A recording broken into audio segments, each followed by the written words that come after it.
ஸ்ரீ ஸ்ரீ மகாபூர்ணகுரவே நமக. ஸ்ரீமதே ராமானுஜாய நமக. வால்மீகி ராமாயண வச்சனம். அயோத்தியா காண்டம். சர்க்கம் 5. தசரதனது கட்டளையின்படி வசிஷ்ட முனிவர் ராமனிடம் வந்து உபவாசம் இருக்குமாறு நியமித்து மீளுதல். மறுநாட்காலையில் தசரத மன்னவனால் மிகுந்த ஊக்கமும் விரைவும் கொள்விக்க பெற்ற வசிஷ்ட முனிவர் ராமனிடம் நேரில் வந்து தந்தை இட்ட கட்டளையின்படி சீதையுடன் விரதத்தை குறைவின்றி அனுட்டிப்பாயாக என்று சொல்லி மீண்டனர். நடக்கப் போகின்ற இம்மகோத்சவத்தை அனுபவிக்கும் பொருட்டு பல பல இடங்களில் இருந்தும் வந்து குழுமிக் கொண்டிருக்கின்ற மகாஜனங்களின் கோலாகலங்களை முனிவர் ராஜமார்க்கங்களில் கண்டு பெரும் களிப்பு கொண்டனர். அயோத்தி நகர் முழுவதும் சந்தோஷமே வடிவெடுத்த ஜனங்கள் நிரம்ப பெற்றதும் பல வகை விசித்திர அலங்காரங்கள் செய்ய பெற்றதுமாய் மிக அற்புதமாக விளங்கிற்று. முனிவரும் மன்னவன் பார் சென்று சேர்ந்து தாம் ராமனிடம் போய் கட்டளையிட்டு வந்த செய்தியை தெரிவிக்க மன்னர் பெருமான் அந்த புறத்தில் புகுந்தனன். சர்க்கம் 6. ராமன் விரதங்களை அனுட்டித்தலும் எங்கும் அலங்காரங்கள் செய்து குதூகலம் கொண்டிருத்தலும்.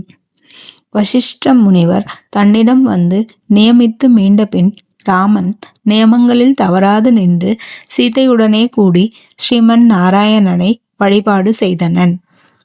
அக்னியில் ஹோமங்களை செய்தனன்.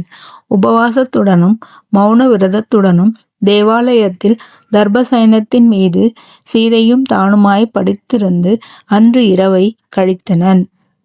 உதய காலத்தில் எழுந்து காலை கடன்களை முடித்து அந்தணர்களை வரவழைத்து புண்ணியாக வச்சனம் செய்விக்கையில் வேத ஒலியும் விழா ஒலியும் எங்கும் பரம்பி நகரம் மடங்கிலும் நன்மகிழ்ச்சி நனிமல்க பெற்றது. நகர வீதிகளும் ஒவ்வொருவருடைய வீடுகளும் விசித்திரமான அலங்காரங்கள் கொண்டன. எங்கும் மகுடாபிஷேக பேச்சாகவே இருந்தது. வீட்டு வாசல்களில் திரள் திரளாக விளையாடி கொண்டிருக்கும் சிறுவர்களும் ஒருவருக்கொருவர் ராமாபிஷேகத்தை பற்றிய வார்த்தைகளையே பேசிக்கொண்டிருந்தனர். ஒவ்வொருவரும் கொண்டிருந்த குதூகலமும் அதனால் செய்த காரியங்களும் வர்ணிக்க முடியாதவை. ராமபிரானது திருக்குணங்களையே வாய்வெருவிக் கொண்டும் தசரத மன்னவனை வாழ்த்திக் கொண்டும் யாவரும் மிக்க மனக்களிப்போடு இருந்தனர். ஸ்ரீ ஸ்ரீ மகாபூர்ண குரவே நமக. ஸ்ரீமதே ராமானுஜாய நமக. வால்மீகி ராமாயண வச்சனம். அயோத்தியா காண்டம். சர்க்கம் 7. ராம மகுடாபிஷேக முயற்சியை உணர்ந்த மந்தரை கைகேயிடம் சென்று செய்தி கூறுதலும் அது கேட்ட கைகேயி மிக்க மகிழ்ச்சியுடன் மந்தரைக்கு பரிசளித்தலும். அயோத்தியா மாநகரில் பிறவாமல் எங்கேயோ பிறந்து வந்து சேர்ந்தவளும் கைகேயியின் பந்துக்களுக்கு தாதியாய் இருந்தவளுமான மந்தரை என்பவள் உபரிகையின் மீது தற்செயலாக ஏறி அந்நகர் முழுவதையும் கண்ணுற்றாள்.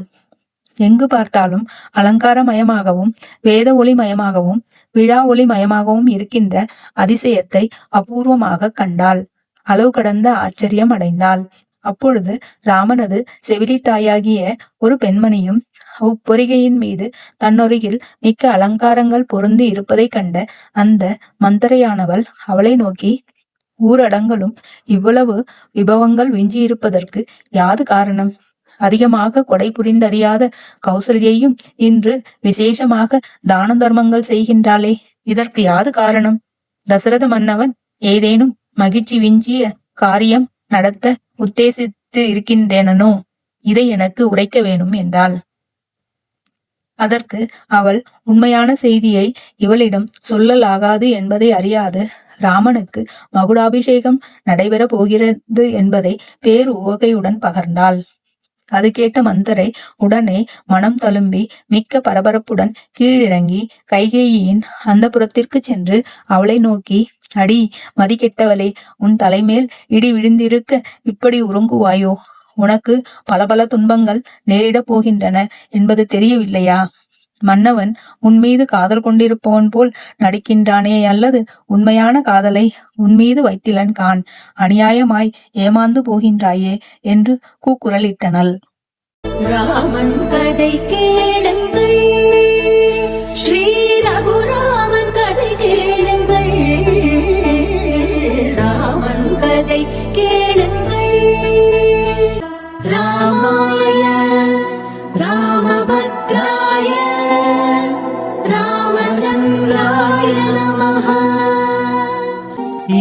లోకమంతా రామమయం